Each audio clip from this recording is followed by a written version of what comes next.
नमस्कार दोस्तों and welcome back to my channel, जहां आपको मिलता है सिर्फ और सिर्फ एंटरटेनमेंट। और आज से मैं शुरू करने जा रहा हूं ब्लड हंट का फर्स्ट इशू। तो यार वीडियो पे नए हो तो वीडियो को लाइक कर देना और चैनल को सब्सक्राइब कर देना। और साथ ही मेरे चैनल पर ज्वाइन बटन स्टार्ट हो गया है तो आप वहां से भी ज्वाइन कर सकते हो। और उसी के साथ अब आप मुझसे व्हाट्सएप पर भी जुड़ सकते हो, जिसका लिंक मैं आपको डिस्क्रिप्शन में दे दूंगा। तो यार इस सीरीज में वैम्पायर्स का इन्वेजन हुआ है और उसमें हीरोज कैसे सर्वाइव करेंगे यही हम जानेंगे। तो बिना किसी देरी के लेट्स बिगिन।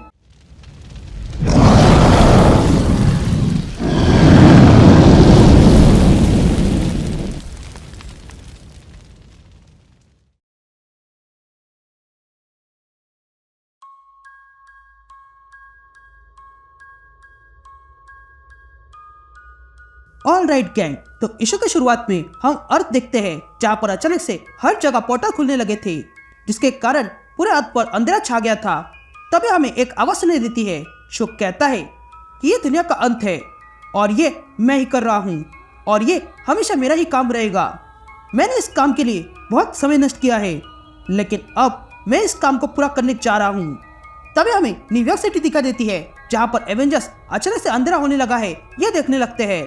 तभी आयरन मैन स्कारलेट विच को कांटेक्ट करता है और कहता है कि मैं आसमान में हूँ और यहाँ हालत और बुरे है, तो तुम बताओ वांडा, वहाँ का हाल क्या है। यह सुनते ही वांडा कहती है कि यहाँ पर मार्कस डेनियल, जिसे ब्लैकआउट के नाम से जाने जाते हैं, वो अभी यहाँ था, लेकिन अब वो गायब हो चुका है। यह कहते हम देखते हैं कि अचानक से ब्लैकआउट के अंदर भी वैसे हुआ था जैसे एवेंजर्स ऑफ मून नाइट में श्राउड के साथ हुआ था। तब स्कारलेट विच आयरन मैन को कांटेक्ट करती है और कहती है कि ये ब्लैकआउट बैंक में डाका डालने आया था, लेकिन अचानक से वो एक्सप्लोड हो गया। यह सुनते ही आयरन मैन कहता है कि मुझे भी कुछ ऐसे रिपोर्ट्स मिल रहे हैं, कुछ सुपर हीरो जैसे कि डार्क स्टार, सिलट, क्लॉक, उनके साथ भी यही हो रहा है। यह सुनते ही स्कारलेट विच कहती है कि ये सारे के सारे डार्क फोर्स को यूज करने वाले हैं और अचानक से ये लोग डार्क फोर्स डायमेंशन के पोर्टल बन गए हैं। जिस पर आयरन मैन वांडा से पूछता है कि क्या तुम अपने मैजिक से इन्हें रोक सकती हो, जिस पर वांडा कहती है कि मैं शायद ऐसा कर सकती हूँ। तभी आगे स्कारलेट विच आयरन मैन से कहती है कि डायमेंशन की एनर्जी मल्टीपल ब्रांचेस खोल रही है, पर तुम इसे अपने रोबोट क्लॉथिंग से रोक सकते हो। ये सुनते ही आयरन मैन उन पोर्टल्स के पास चला जाता है और कहता है कि काश मैं ये कर पाता, लेकिन इसके लिए हमें मैजिक की आवश्यकता होगी, क्योंकि इन डार्क फोर्स ने सूरज को ढक दिया है। यह सीन शिफ्ट होती है और हम टाइग्रा और हंटर्स मून को देखते हैं, जो श्राउड के सामने खड़े थे। तभी श्राउड में भी वैसे होने लगता है। तभी देखकर हंटर्स मून टाइग्रा से पूछता है ये क्या हो रहा है। यह सुनते ही टाइग्रा अपना मोबाइल निकालती है और पता करने लगती है और हंटर्स मून से कहती है कि यहाँ नहीं बल्कि हर जगह हो रहा है।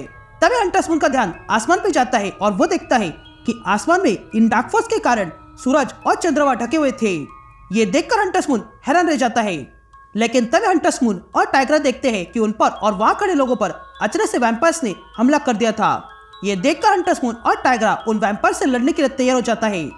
यहाँ सीन शिफ्ट होती है और हम इटली देखते हैं, जहाँ पर वैम्पायर्स ने बहुत से लोगों को मार दिया था। तो कुछ ऐसे ही हाल नाइजीरिया और कनाडा का था। या चाइना, कोलंबिया और साउथ कोरिया का भी यही हाल था। वहां पर भी लोग चिल्ला रहे थे और वैम्पायर्स लोगों को मारने में लगे थे। या दूसरी तरफ हम दो लोगों को देखते हैं जो वैम्पायर से अपनी जान बचाकर भाग रहे थे। तभी वे दोनों भागते हुए देखते हैं कि उनके पास में एक सिटी है। ये देखकर वे दोनों तुरंत सिटी में भागने लगते हैं और तुरंत उस सिटी के अंदर घुस जाते हैं। तभी हम देखते हैं कि जो वैम्पायर्स इन लोगों का पीछा कर रहे थे वो भी उस सिटी में घुस जाते हैं, लेकिन अंदर पैर रखते ही राख बन जाते हैं। और तब हम देखते हैं कि जिस सिटी में ये लोग घुसे हुए थे वो सिटी कोई और नहीं बल्कि लैटवेरिया है। तभी डूम इन दोनों वैम्पायर्स को चलता हुआ देखता है और कहता है अच्छा है, हमारे बॉर्डर्स सिक्योर है। यहाँ हम माइल्स को देखते हैं, जिस पर एक वैम्पायर ने हमला किया था, लेकिन तभी माइल्स अपनी स्वॉर्ड निकालता है और उस तलवार से उस वैम्पायर को मार डालता है। अब वैम्पायर को मारने के बाद माइल्स कहता है ये वैम्पायर था ना, तो फिर ब्लेड कहाँ पे है। ये कहते हैं माइल्स को एक आवाज सुनाई देती है जो कहता है कि तुम्हारा सवाल सही है, मैं यहाँ हूँ। यह कहते ही हम देखते हैं कि वहां पर अब ब्लेड आ चुका था, जो आते ही माइल्स से कहता है कि मैं जानता था कि हालत बिगड़ेंगे, पर मेरे पास प्लान है और उसके लिए मैं चाहता हूँ कि तुम मेरा एक छोटा सा काम कर दो। यासीन शिफ्ट होती है और हम थॉर को देखते हैं, जो अपनी थंडर के साथ वैम्पायर्स को मारने में लगा था। और तब थॉर कहता है कि एवेंजर्स, ये वैम्पायर्स कहाँ से आ रहे हैं। तो वह दूसरी तरफ कैप्टन मार्वल इन वैम्पायर्स से लड़ते हुए ब्लैक पैंथर से पूछती है कि ये कौन कर रहा है, जिस पर ब्लैक पैंथर वैम्पायर्स को मारते हुए कहता है मुझे भी नहीं पता, तभी विजन वैम्पायर्स को मारते हुए कहता है कि मैंने कुछ जानकारी प्राप्त की है जिससे मुझे लगता है कि यह हरकत ड्रैकुला की है। जिस पर सैम विल्सन कहता है मुझे नहीं लगता कि यह हरकत ड्रैकुला की है, क्योंकि वो खुद वैम्पायर नेशन बिल्ड कर रहा था, तो फिर वो ऐसी हरकत क्यों करेगा। जिस पर स्कारलेट विच वैम्पायर्स को मारते हुए कहती है कि अगर इसके पीछे ड्रैकुला नहीं है तो फिर कौन है। यह कहते स्कारलेट विच कुछ वैम्पायर्स को मार गिराती है और देखती है कि वहां पर वैम्पायर्स की संख्या और भी बढ़ रही थी। यह देखकर स्कारलेट विच एवेंजर्स से कहती है कि ये वैम्पायर्स बढ़ते जा रहे हैं, लेकिन तभी एवेंजर्स को इम्पॉसिबल सिटी में अलर्ट मिलता है, इसलिए एवेंजर्स इम्पॉसिबल सिटी की ओर निकलते हैं। यहाँ हम ब्लेड को देखते हैं जो एक ट्रक लेकर आ रहा था, और तब ब्लेड कहता है ये मैं हूँ ब्लेड, और मेरे पास कुछ है जो मुझे इम्पॉसिबल सिटी भेजना है, तो तुम मुझे वहां मिलो, अब मैं जा रहा हूँ। यह कहते ही ब्लेड उस ट्रक से कूद जाता है। या इम्पॉसिबल सिटी में आयरन मैन आ जाता है और कहता है मैं आ गया हूँ, अब तुम लोग आ जाओ। यह कहते ही बाकी एवेंजर्स वहां आ जाते हैं। तभी वहां आते ही कैप्टन मार्वल कहती है यहाँ जो कुछ भी है वो हमें जल्दी निपटाना होगा, क्योंकि बाहर लोग मर रहे हैं। लेकिन तभी पोर्टल खुलता है और उसमें से ब्लेड का भेजा हुआ ट्रक अंदर आता है। लेकिन तभी एवेंजर्स देखते हैं कि उस ट्रक में ब्लेड था ही नहीं। तभी ब्लैक पैंथर आगे आता है और ब्लेड को बुलाने लगता है, लेकिन तभी अचानक से एवेंजर्स पर कोई साइकिक हमला कर देता है, जिसके कारण एवेंजर्स कमजोर पड़ जाते हैं। तभी देखकर कैरल कहती है कि अब ये कौन है, जिस पर कोई कहता है डेव वॉकर यहाँ नहीं आ पाया, पर उसने हमें यहाँ भेज दिया ताकि तुम सबको खत्म किया जा सके। यह कहते हम देखते हैं कि उस ट्रक से कुछ क्रीचर्स बाहर आ गए थे, जो थे मैग्रिम, क्रूअल, अनयूजुअल, डैमासिन, स्मोक ईटर और ब्लडस्टोन वन। तब मैग्रिम कहता है कि मेरे वॉरियर्स इस क्षण की प्रतीक्षा कर रहे थे और आज उन्हें वो मिल गया है। ये कहते स्मोक ईटर अटैक कर देता है और कहता है मुझे किसी ऑर्डर की जरूरत नहीं है। तभी देखकर एवेंजर्स भी सब पे अटैक कर देते हैं, लेकिन तभी क्रूएल स्कारलेट विच पर अटैक करती है और स्कारलेट विच को कमजोर कर देती है। तो वही थॉर डैमासिन से लड़ने जाता है, लेकिन डैमासिन एक ही झटके में थॉर का खून निकालता है। यह देखकर थॉर हैरान था।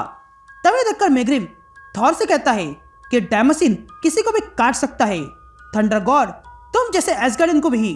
यह कहते मैग्रिम ब्लैक पैंथर को उठाकर सैम पर फेंकता है, लेकिन तभी विजन मैग्रिम को मारने आता है, लेकिन डैमासिन अपना वेपन विजन के सीने में घुसाकर उसे नीचे गिरा देता है, जिसके कारण विजन घायल होता है।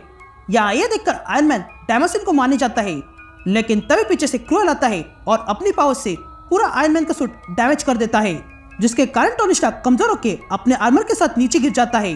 यहाँ मैग्रिम अपनी साइकिक पावर से कैप्टन मार्वल को कमजोर कर देता है। तभी देखकर कैप्टन मार्वल मैग्रिम से पूछती है तुम मेरे दिमाग के साथ क्या कर रहे हो, जिस पर स्मोक ईटर कहता है कि क्रूएल पेन पे जीता है और अनयूजुअल मैजिक पे और मैं स्पिरिट पे और ये लो की सोच पर। यह कहते स्मोक ईटर कैप्टन मार्वल को उठाकर जमीन में घुसाता है। या सैम विल्सन मैग्रिम को मारने जाता है, लेकिन मैग्रिम सैम के दोनों हाथ पकड़ता है और कहता है मैं खास तुम्हारे लिए आया हूँ, क्योंकि तुम मेरा अंतिम इनाम हो जो मैं अपने मालिक को दूंगा, उसके बाद तुम सिंबल बन के रह जाओगे। यह कहते मैग्रिम सैम को मारने जाता है, लेकिन तभी ब्लैक पैंथर मैग्रिम पर हमला कर देता है, जिसके कारण मैग्रिम सैम को उठाकर फेंक देता है और ब्लैक पैंथर को मारने जाता है। या थॉर अब तक डैमासिन से लड़ रहा था, तो वह स्कारलेट विच अनयूजुअल के साथ या ब्लडस्टोन वन कैप्टन मार्वल को उठाकर पटकती है और कहती है कि तुम्हें मारने के लिए मुझे न जाने कितने प्यारे सोल्स को कंज्यूम करना पड़ा, लेकिन तुम्हें चिंता करने की कोई आवश्यकता नहीं है, मैं तुम्हारे सोल को खास समय पर कंज्यूम करूंगी। या टोनी देखता है कि उसका पूरा आर्मर मालफंक्शन हो चुका था, जिसके कारण उसे बहुत ज्यादा दर्द होने लगता है। इधर हम देखते हैं कि डैमासिन के साथ लड़ने के कारण थॉर पूरी तरह घायल हो चुका था, लेकिन फिर भी थॉर डैमासिन से लड़ने जाता है और कहता है कि तुम भले ही मुझे घायल कर दो, लेकिन तुम मुझे अपनी तरह नहीं बना सकते हो और ना ही मार सकते हो। यह सुनते ही क्रूएल हंसने लगता है और थॉर से कहता है क्या कहा, हम तुम्हें मारना नहीं चाहते हैं, हम तो बस तुम्हें बचा रहे हैं। यह कहते डैमासिन थॉर के सर में अपना वेपन घुसा देता है, जिसके कारण थॉर वहीं पर गिर जाता है। या हम देखते हैं कि सैम विल्सन बेहोश हो चुका था। तभी ब्लैक पैंथर सैम के पास आने लगता है, लेकिन तभी मैग्रिम भी वहां आ जाता है और कहता है मालिक के देखकर बहुत खुश होंगे। लेकिन तभी ब्लैक पैंथर इम्पॉसिबल सिटी से कहता है कि जल्दी इन पर हमला करो, जिस पर इम्पॉसिबल सिटी ब्लैक पैंथर से कहता है मैं ये नहीं कर सकता हूँ, क्योंकि इन लोगों ने मेरे साथ भी कुछ किया है। यह कहते हम क्रूएल को देखते हैं जिसने इम्पॉसिबिलिटी को भी पेन फील करवाया था, और तब वो खुश होता है। या सैम विल्सन को होश आता है और तब वो ब्लैक पैंथर से कहता है अब हम क्या करें। यह सुनते ही ब्लैक पैंथर वहां पर पोर्टल खुलता है और सैम को उस पोर्टल में धकेल देता है और खुद मैग्रिम को मारने जाता है। लेकिन मैग्रिम इसके लिए तैयार था। वो अगले पल ब्लैक पैंथर के सीने में अपना वेपन घुसा देता है, जिसके कारण ब्लैक पैंथर वहीं पर गिर जाता है। यहाँ हम देखते हैं कि ब्लैक पैंथर ने Sam Wilson, captain Marvel, Wanda, vision और आयरन मैन को टेलीपोर्ट कर दिया था। ये देखकर मैग्रिम को गुस्सा आता है और वो जोर से चिल्लाने लगता है। यासीन शिफ्ट होती है और हम डॉक्टर स्ट्रेंज और क्लिया को देखते हैं, जिन्हें वैम्पायर के इन्वेजन के बारे में पता चल गया था। तभी क्लिया डॉक्टर स्ट्रेंज से कहती है कि हमें बाहर जाके मदद करनी होगी, जिस पर स्ट्रेंज कहता है हाँ मैं जानता हूँ, पर हम बिना तैयारी के बाहर नहीं जा सकते हैं। तभी वहां पर ब्लेड आता है और कहता है कि क्या तुम इन वैम्पायर्स को मारने के लिए कोई स्पेल बना रहे हो? अगर तुम ऐसा कर रहे हो तो तुम्हें उसके लिए डार्क होल्ड की आवश्यकता होगी। लेकिन जहां तक मुझे पता है स्कारलेट विच ने उसे अपने अंदर समाहित कर लिया है। तभी ब्लेड को देखकर स्ट्रेंज कहता है ब्लेड तुम यहाँ, तुम्हें देखकर अच्छा लगा, वैसे यहाँ हो क्या रहा है? जिस पर ब्लेड स्ट्रेंज से कहता है कि वैम्पायर्स ने इन्वेजन किया है, हम इससे पहले वैम्पायर्स से लड़ चुके हैं, पर इस बार ये वैम्पायर्स कुछ अलग है। ये लोग पूरी तैयारी के साथ आए हैं। अगर ये जीत गए तो इंसानियत हमेशा के लिए खत्म हो जाएगी और रहेगा तो सिर्फ खून। ये लोग स्वयं को स्ट्रक्चर कहते हैं, एक वैम्पायर कल्ट जो दुनिया भर में फैल रहा है। इनके लोगों को पिछली बार मून नाइट ने खत्म किया था, लेकिन वो तो सिर्फ शुरुआत थी। इन लोगों ने एटलांटन रिचुअल का इस्तेमाल करके सारे डार्क फोर्स के यूजर्स को पोर्टल बना दिया है, जिससे कि सूरज की रोशनी अर्थ पर ना आ सके, और इन लोगों ने एवेंजर्स को खत्म कर दिया है। यह सुनते ही क्लिया कहती है ये नहीं हो सकता, जिस पर ब्लेड कहता है कि एवेंजर्स को खत्म करने वाले ब्लड कोवेन है और वे लोग भी वैम्पायर के साथ है। ये लोग अल्ट्रा वैम्पायर्स है जो सुपर ह्यूमन ब्लड, घोस्ट और मैजिक पे जीते हैं। इन्हें हराना असंभव है और ये बात एवेंजर्स ने साबित कर दी। यह सुनते ही डॉक्टर स्ट्रेंज कहता है कि अगर ऐसा है तो हमें इसी फॉर्मूला की आवश्यकता होगी। यह कहते हैं डॉक्टर स्ट्रेंज वो फॉर्मूला बनाने लगता है। तभी ब्लेड डॉक्टर स्ट्रेंज से कहता है कि अगर तुमने ये किया तो वो वैम्पायर्स भी मर जाएंगे जो अच्छे साइड पर है, तो क्या तुम ऐसा करोगे? जिस पर डॉक्टर स्ट्रेंज कहता है कि मैं डॉक्टर हूँ और मुझे पेशेंट की जान बचाने के लिए अगर उसका शरीर का एक हिस्सा अलग करना पड़े तो वो मैं करूंगा, ताकि वो पेशेंट जीवित रह सके। और यहाँ भी ऐसे हालात है। तभी ब्लेड स्ट्रेंज से कहता है कि मैं हमेशा से जानता था कि वांडा ऐसा स्पेल बना सकती है, लेकिन वो भी नहीं कर पाई, लेकिन तुमने बना दिया, ये हैरानी की बात है। लेकिन तभी डॉक्टर स्ट्रेंज वो स्पेल बनाने लगता है और ब्लेड से कहता है तुमने कहा था कि ये स्ट्रक्चर कोई चला रहा है, तो इस स्ट्रक्चर का मालिक कौन है? क्या वो ड्रैकुला है? जिस पर ब्लेड कहता है नहीं, इसके पीछे ड्रैकुला नहीं है, लेकिन मैं जानता हूँ कि वो कौन है जिसने इन वैम्पायर्स को यहाँ पर लाया और यहाँ के सूरज को ढक दिया। यह कहते हैं ब्लेड अपनी तलवार डॉक्टर स्ट्रेंज के सीने में घुसा देता है और कहता है कि मैं ही इन सब का मालिक हूँ। And that's it. ये इशू यह कंटिन्यू होता है।